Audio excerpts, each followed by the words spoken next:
View 360 में। तालिबान की जानिब से पाक अफगान सरहद पर लगाई गई बाड़ का कुछ हिस्सा उखाड़ने पर कशीदगी। बाइडन इंतजामिया का इक़्तिदार में पहला साल, खारजा पॉलिसी कैसी रही? तालिबान के अफगानिस्तान पर कब्जे के नतीजे में पाबंदियां लग गई हैं, जिससे अफगानिस्तान में ऐसे हालात पैदा हो गए हैं जहां एक शदीद इंसानी बहरान है। और अंदरून लाहौर का कसेरा बाजार, क्या पुरानी तर्ज के बर्तन अब महज आराइश के लिए रह गए हैं? हमारी बदकिस्मती है कि ये आपकी नानी दादी का सामान हमारी दुकान की जीनत बन गया है। ये आपके घर में होना चाहिए था, हमारे पट्टों पे नहीं होना चाहिए था।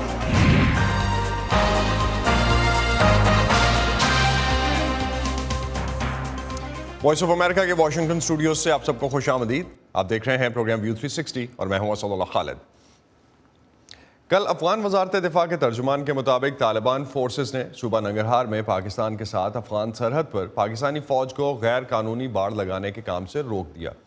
ताहम अफगान तर्जुमान के मुताबिक इसके बाद सूरत हाल मामूल पे आ गई है। इससे पहले सोशल मीडिया पर वायरल होने वाली कई वीडियोस में से एक में एक तालिबान कमांडर ऊंचाई पर मौजूद बज़ाहिर पाकिस्तानी फ़ौजियों को सरहद पर बाड़ लगाने के काम को रोकने का कहते हुए सुनाई दिया जा सकता है। एक और वीडियो में यही तालिबान कमांडर कह रहा है कि पाकिस्तान से वो ज़मीन वापस ले ली गई है जो गनी दौर में पाकिस्तान ने ले ली थी, और ये कि पाकिस्तान को बाड़ लगाने की इजाज़त नहीं दी जाएगी। इन दोनों वीडियोज़ में दावा किया गया है कि ये कमांडर नंगरहार सूबे में तालिबान इंटेलिजेंस चीफ हैं। एक और वीडियो में कुछ तालिबान पाकिस्तान के खिलाफ धमकी आमेज बयानात देते देखे और सुने जा सकते हैं।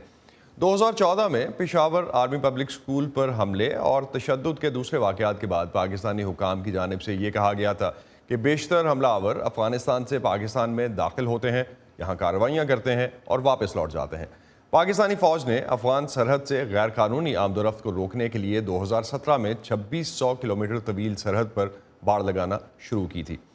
इस पूरे वाक़े पर मुख्तलिफ किस्म का रद्द-ए-अमल सामने आ रहा है। बाज़ माहिरीन के मुताबिक अफ़गान तालिबान में मौजूद दो मुख्तलिफ फ़िक्री ग्रोह, जिनको कंधारी तालिबान और हक्कानी नेटवर्क में तकसीम किया जाता है, उनके दरमियान ये जो रिफ्ट है उसकी वजह से ये मसला पैदा हो रहा है। मुबसरीन ये भी मानते हैं कि हक्कानी नेटवर्क के पाकिस्तान के साथ अच्छे रवाबित हैं, जबकि कंधारी तालिबान में कौम परस्त ज़हनीत के हामिल अफराद को गलबा हासिल है और यही लोग पाकिस्तान अफ़गानिस्तान सरहद पर खारदार बाड़ लगाने के मुखालिफ हैं।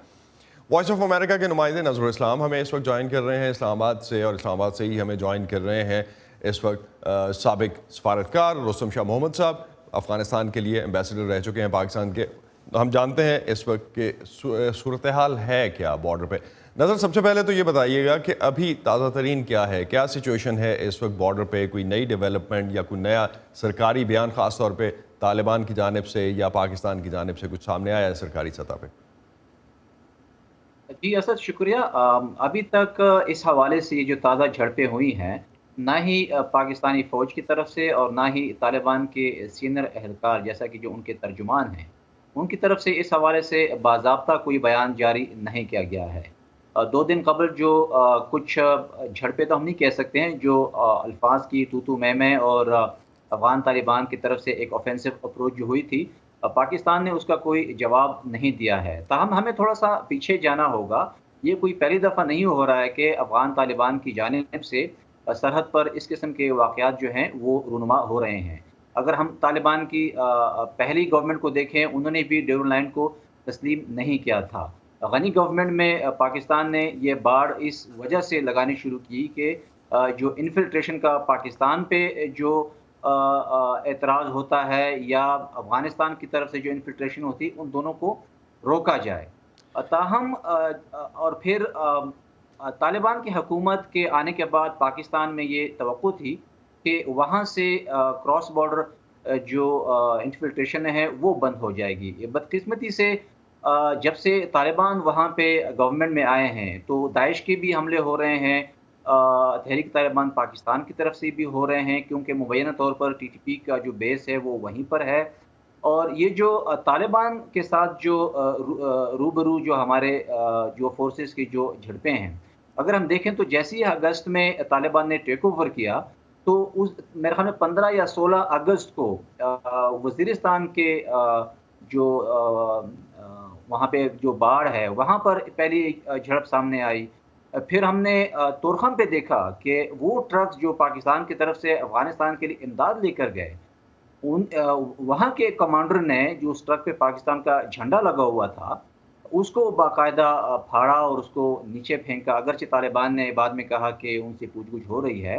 तो मेरे ख्याल में मैं खुद जब अफ़गानिस्तान का नज़र सफ़र मैं किया हूँ, रुस्तम साहब से भी इसी पे उनका पर्सपेक्टिव भी लेना चाहूँगा। रुस्तम साहब, क्या पाकिस्तान के लिए ये एक सेटबैक है कि तालिबान के इक़्तिदार में आने के बाद ऐसे वाक़यात सामने आ रहे हैं? ये सेटबैक है, लेकिन मैं आपको बताना चाहूँगा कि तालिबान हो या कोई और हुकूमत, वो बाड़ लगाने पे बहुत नाराज़ हैं, और दोनों तरफ के जो लोग हैं उनको भी उससे काफ़ी नुकसान पहुंचा है।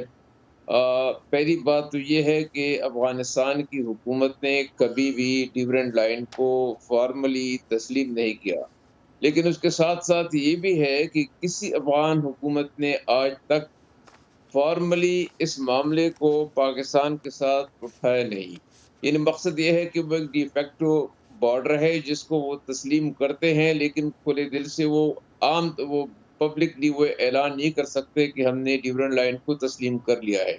लेकिन चूंकि बात बहुत पुरानी है, 1893 में ये बॉर्डर एग्रीमेंट हुआ था, इसलिए वो दबे दबे अल्फाज में तो कभी कह देते हैं, लेकिन मामला इसी तरह चल रहा है। और उन्होंने उस तरफ उनकी एडमिनिस्ट्रेशन है, इस तरफ पाकिस्तानी एडमिनिस्ट्रेशन है।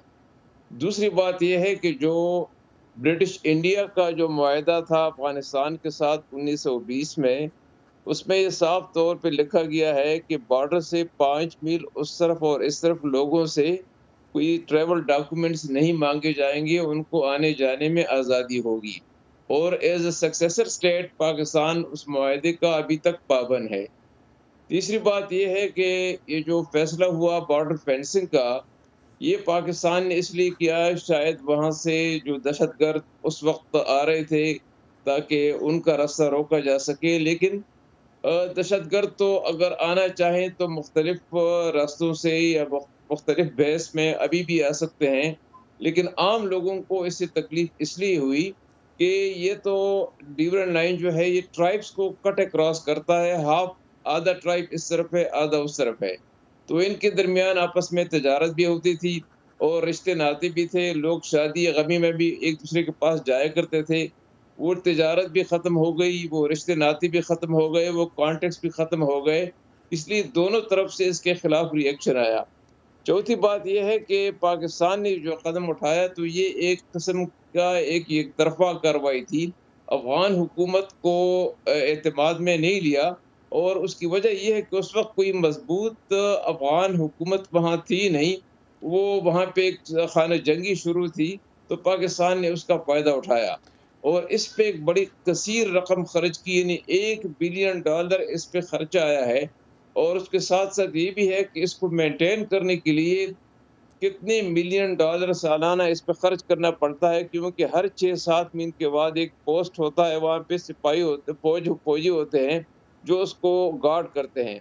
तो ये रुस्तम साहब, एक चीज़ मैं नज़र को भी इस पे सिर्फ ये वीडियोस के हवाले से कोई फॉर्मल स्टेटमेंट पे मैं जानना चाहूँगा। नज़र, इस वाक़े के बाद कुछ वीडियोस जो वायरल हुई उस पर कोई तरदीद आई है? अफ़गानिस्तान की हदूद में जो लगाई गई तारें थीं उनको जिस तरह से हटाया गया, उस बारे में कोई बाज़ाब्ता बयान आपने पहले कहा कि नहीं आया, कोई वीडियोस की तरदीद आई?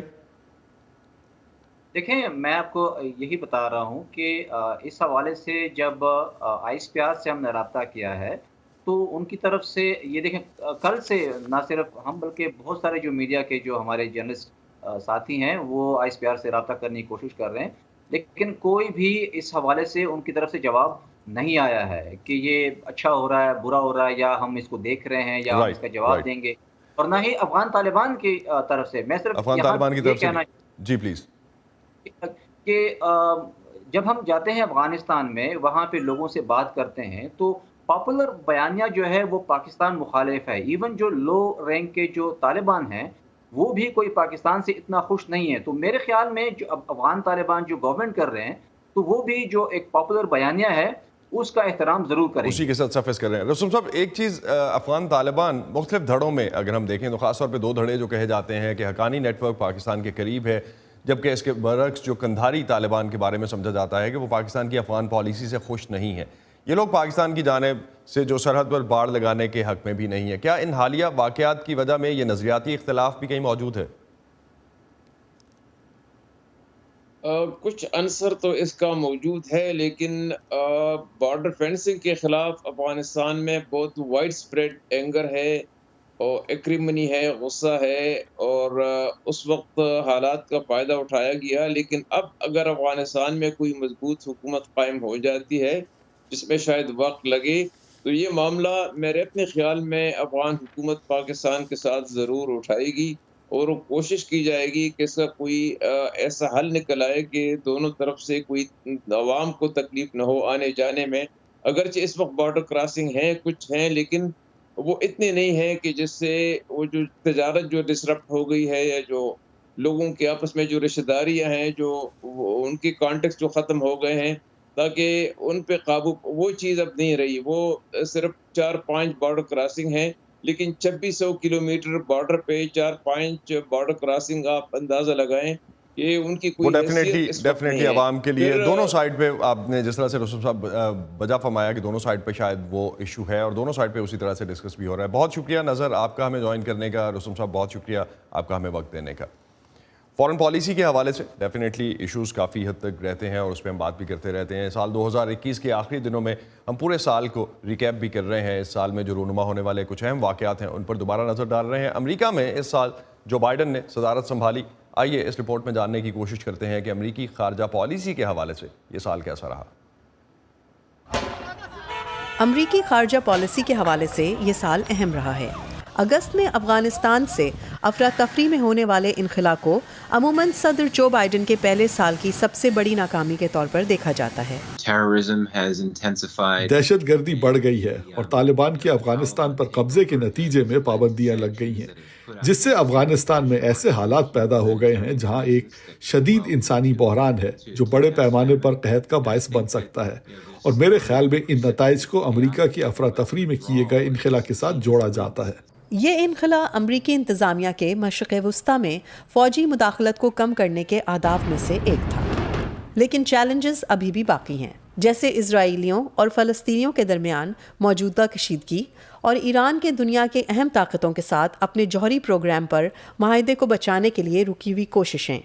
اس معاہدے سے ٹرمپ انتظامیہ 2018 میں دستبردار ہو گئی تھی۔ اس کے باوجود سابق صدر ڈونلڈ ٹرمپ کے گزشتہ سالوں میں امریکہ فرسٹ یا سب سے پہلے امریکہ کے نعرے کے بعد بائیڈن کا پیغام امریکہ کی واپسی یا امریکہ از بیک ہے۔ ہم اپنے اتحادیوں اور اپنے دوستوں کا ساتھ دیں گے اور ان طاقتور ممالک کی مخالفت کریں گے جو کمزور ممالک پر طاقت کے ذریعے علاقائی حدود تبدیل کر کے معاشی جبر، ٹیکنالوجی کے استحصال یا غلط معلومات کے ذریعے غلبہ حاصل کرنا چاہتے ہیں۔ میں یہ باور کرانا چاہتا ہوں کہ ہم ایک نئی سرد جنگ کی تلاش میں نہیں ہیں، نہ ہی ایک ایسی دنیا کی جو مختلف بلاکس میں بٹی ہوئی ہو۔ لیکن صدر بائیڈن نے بقول ان کے جمہوری طاقتوں اور آمریت کے درمیان کشمکش کی بات کر کے ایک طرح سے تفریق پیدا کر دی ہے۔ انہوں نے دسمبر میں جمہوریت کے فروغ کے لیے ایک ورچوئل اجلاس میں 100 سے زیادہ ممالک کو جمع کیا، لیکن ان میں چینی صدر شی جن پنگ اور روسی صدر ولادیمیر پوٹن شامل نہیں تھے، جن سے وہ الگ الگ ورچوئل ملاقات کر چکے تھے۔ اس عمل سے انہوں نے اپنی خارجہ پالیسی کے ایک اہم نقطے کو تقویت دی۔ ماحولیاتی اور وبائی امراض کے ساتھ ساتھ پیچیدہ مسائل کے بارے میں عالمی تعاون، جس میں چین اور روس کے تعاون کی ضرورت ہے، لیکن دوسری طرف امریکہ کے اپنے نظریے پر قائم رہنے کی کوشش بھی کہ وہ صرف جمہوری ممالک کے ساتھ ہی تعاون کرے گا، کیونکہ وہ خود ایک جمہوری قوم ہے جو آمرانہ چیلنج کو ایک اہم چیلنج کے طور پر دیکھتی ہے۔ چین، جو اب فوجی، جغرافیائی اور سیاسی اثر و رسوخ کے اعتبار سے ایک بڑا حریف بن چکا ہے، صدر بائیڈن کی خارجہ پالیسی کی ترجیح ہے۔ لیکن ایک اور حریف روس یوکرین کی سرحد کے ساتھ ہزاروں فوجیوں کو متحرک کر رہا ہے۔ روس کوئی حل شدہ مسئلہ نہیں ہے، یہ اب بھی ایک ایسا مرکزی کردار ہے جس کے مفادات امریکہ اور ہمارے یورپی اتحادیوں کے ساتھ تضاد رکھتے ہیں، اور اس لیے روس کی اس سوچ کو واقعی کوئی نام نہیں دیا جا سکتا۔ مجھے لگتا ہے یہاں روسی فیڈریشن کی طرف سے یہ برتاؤ نظر آتا ہے کہ وہ امریکہ کو یاد دلانا چاہتا ہے کہ وہ اپنے مفادات کے لیے آگے بڑھنا چاہتا ہے، اور انہیں نظر انداز نہیں کیا جا سکتا۔ ایک اور حل طلب مسئلہ شمالی کوریا کا ہے، जहां इंतजामिया इस वक्त तक कोई मुआहदा करने को तैयार नहीं है जब तक किम जोंग उन अपने जौहरी हथियारों के प्रोग्राम को ख़त्म करने का अहद नहीं कर लेते। पैट्सी विटेक्सवारा के साथ Mona Kazim Shah, voice of America. Pakistan की वफाकी काबीना ने खैबर पख्तूनख्वा के बल्दियाती इंतखाबात में बरतरी हासिल न करने और बढ़ती महंगाई और अवामी रद्द-ए-अमल के पेश नज़र 360 अरब रुपए के मिनी बजट और स्टेट बैंक खुद मुख्तारी बिल की मंजूरी मौखर कर दी है। इस खबर की तफसील और दुनिया भर से अहम खबरों और दिलचस्प मालूमात के लिए आप आ सकते हैं हमारी वेबसाइट urduvoa.com पर। हमारा तमाम तर कॉन्टेंट आपको ये मिलेगा सोशल मीडिया प्लेटफॉर्म्स पर भी, facebook.com/VOA उर्दू, ट्विटर और इंस्टाग्राम पर हमारा हैंडल है @urduvoa। ताज़ा तरीन खबरें, अहम वाक़यात, ऑडियो वीडियो रिपोर्ट्स और तज्ज़िये देखें, सुने और पढ़ें VOA उर्दू की स्मार्टफोन ऐप पर। खबरें अब हर वक्त आपकी मुट्ठी में। हम अक्सर जब अमेरिका में रहने वाली पाकिस्तानी कम्युनिटी की बात करते हैं तो डॉक्टर्स और साइंस और टेक्नोलॉजी से मुंसलिक अफराद का जिक्र होता है। आज हम आपको एक ऐसे पाकिस्तानी अमेरिकन फिल्म मेकर से मिलवाते हैं जिनकी एक और फिल्म को ना सिर्फ बैनुल-अक़वामी मकबूलियत मिली है बल्कि हो सकता है कि आइंदा साल ये फिल्म ऑस्कर्स में भी नजर आए। आइए मिलते हैं बाबर अहमद से। बरतानिया में इकोनॉमिक्स और डेवलपमेंट साइंसेस की तालीम के दौरान छुट्टियों में फिल्म मेकिंग का शौक पूरा करने की खातिर न्यूयॉर्क फिल्म अकेडमी में दाखिला लेने वाले बाबर अहमद को मालूम नहीं था कि फिल्म साजी ही उनका मुस्तकबिल होगा। जब मैं गया न्यूयॉर्क फिल्म अकेडमी तो मुझे ऐसे लगा जैसे कि मैं पहली बार दुनिया में देख रहा हूँ, जैसे कि मेरी आंखों से किसी ने पर्दा उठा दिया। उनका मकसद ये था फिल्म्स किस तरह बनाएं, फिल्म्स का मकसद क्या है, और कभी भी ये नहीं था कि कितने पैसे बनेंगे, कितनी शोहरत होगी, हम अपने लिए क्या करेंगे।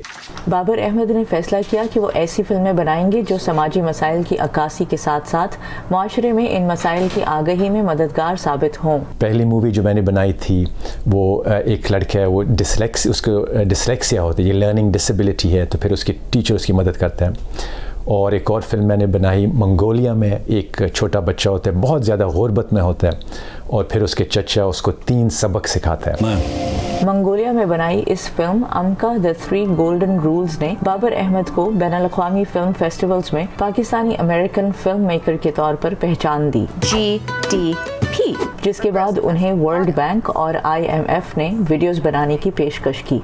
तो मैंने जो पहली वीडियो बनाई IMF के लिए वो उनकी नंबर 1 वीडियो बन गई YouTube पे। मैं 4 साल के लिए IMF के लिए फुल टाइम पोजीशन में काम किए, उनके कम्युनिकेशंस डिपार्टमेंट में। मैं उनका लीड वीडियो प्रोड्यूसर था। इस मुलाजमत के दौरान उन्हें एक दिन अपनी अगली फिल्म का मौजू नजर आया। एक ऐसा वाक़या हुआ जो कि एक ज़ईफ़ बुज़ुर्ग बेहोश पड़े हुए थे ज़मीन पे, और लोग ऊपर नीचे गुजर रहे थे, लोगों ने देखा भी नहीं कि ये है यहाँ कोई इंसान पड़ा हुआ है। और उसके बाद मुझे ये ख्याल आया कि मैं भी उन लोगों में से हूँ जो कि हर रोज़ गुज़रता है और देखता भी नहीं है कि कोई इंसान, कोई बुज़ुर्ग है। तो उस दिन फिर मैंने जो आईने में देखा, मुझे वो बंदा अच्छा नहीं लगा। इस वाक़े से मुतासिर होकर बाबर अहमद ने एक कहानी लिखी और फिर उसे एक मुख्तसर दौरानिये की फ़िल्म की शक्ल दी। इस फिल्म का उन्वान है टिकुन ओलाम, जो इब्रानी ज़ुबान का एक मुहावरा है।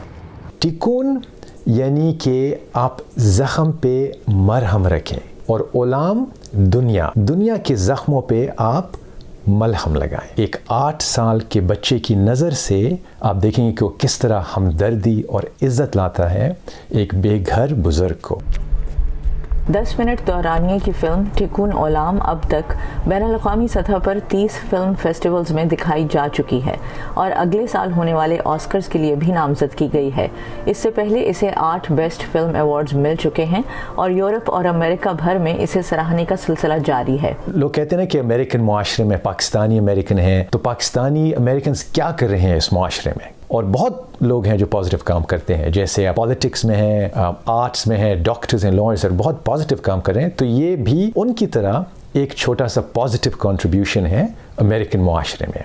बाबर अहमद के मुताबिक किसी भी समाजी मसले पर बनी फिल्म्स नेटफ्लिक्स जैसे OTT प्लेटफॉर्म्स की वजह से महज फिल्म फेस्टिवल्स तक महदूद नहीं रहीं और उन्हें उम्मीद है कि उनकी बनाई हुई फिल्मों को भी ऐसे प्लेटफॉर्म्स पर पजीराई मिलेगी। नुखबत मालिक, voice of America, Bethesda, Maryland. Lahore جہاں اندرون شہر کا کسیرا بازار برتنوں کے لیے مشہور ہے، اس بازار میں کبھی ہندوؤں کی دکانیں ہوا کرتی تھیں جو نقش و نگار سے سجے تانبے، پیتل اور جرمن سلور کے برتن بنایا اور بیچا کرتے تھے۔ اب یہاں چند ایک دکانیں ہی پرانی طرز کے برتنوں کا کاروبار کرتی ہیں۔ کسیرا بازار ہمیں لے کے جا رہے ہیں ضیاء الرحمان۔ اندرون لاہور میں سوہا بازار سے منسلک تنگ گلیوں پر مشتمل یہ کسیرا بازار کہلاتا ہے، جہاں برتنوں کی لگ بھگ 160 دکانیں ہیں۔ ان میں تانبے اور کانسی وغیرہ کے برتنوں کی دکانیں صرف 8 رہ گئی ہیں۔ یہ ہندوؤں کے بازار ہوتے تھے، پہلے ہندو لوگ ادھر دکاندار ہوتے تھے، جب وہ گئے تو اس کے بعد پھر مسلمانوں نے یہی بازار سنبھال لیا۔ ہمارے پاس جی یہ عام طور پہ یہ ٹیبل ویئر کی چیزیں ہوتی ہیں، جس میں ہانڈیاں ہوتی ہیں ٹیبل پہ سرونگ کے لیے، اور کڑھائیاں ہوتی ہیں، مختلف قسم کے چھوٹے بڑے بوفرز ہوتے ہیں جو گھروں میں استعمال کرتے ہیں۔ یہ چھوٹی دیگیں ہوتی ہیں جس میں آپ کھانا سرو بھی کر سکتے ہیں، کوکنگ بھی کر سکتے ہیں۔ اینٹیک چیزیں جی وہ ہیں جو پاکستان بننے سے پہلے کی چیزیں ہیں نا، یعنی 100 سال پرانی چیز۔ تو اس میں یہ ہوتی ہے کہ کچھ ہمارے پاس پرانی ہماری چیزیں باپ دادا کی ٹائم کی پڑی ہوئی ہیں جو کہ اب اینٹیک ہو گئی ہیں، اور جس میں مختلف چیزیں ہوتی ہیں، کچھ آفتابے ہوتے ہیں، کچھ سماواریں ہوتی ہیں، کچھ تھالیاں ہوتی ہیں، پلیٹیں ہوتی ہیں۔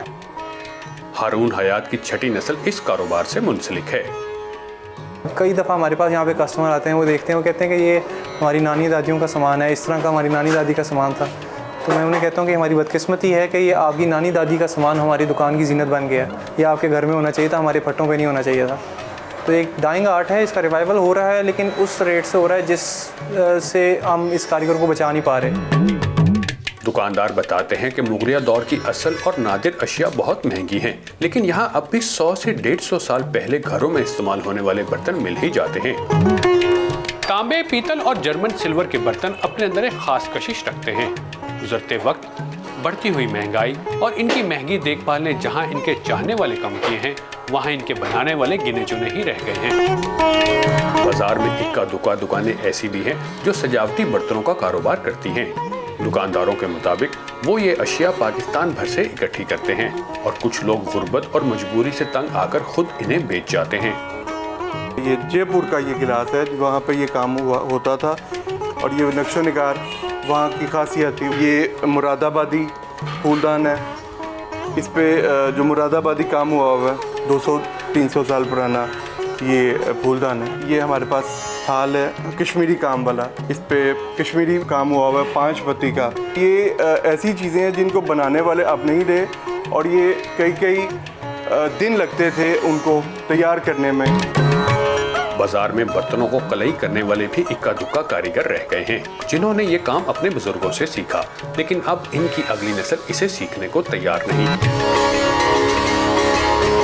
ہمارے 7 پشتوں سے ہم یہ کام ادھر کر رہے ہیں، تو یہ خاصا مشکل کام ہے، اس کو سیکھنے کے لیے تقریباً 10-15 سال کا عرصہ چاہیے، لیکن ہم یہاں پہ اس کام سیکھنے کے باوجود ہم مشکل کا شکار ہیں، کیونکہ یہاں پہ ہمارے پاس لوگ جو ہے نا وہ بہت کم تعداد میں آتے ہیں۔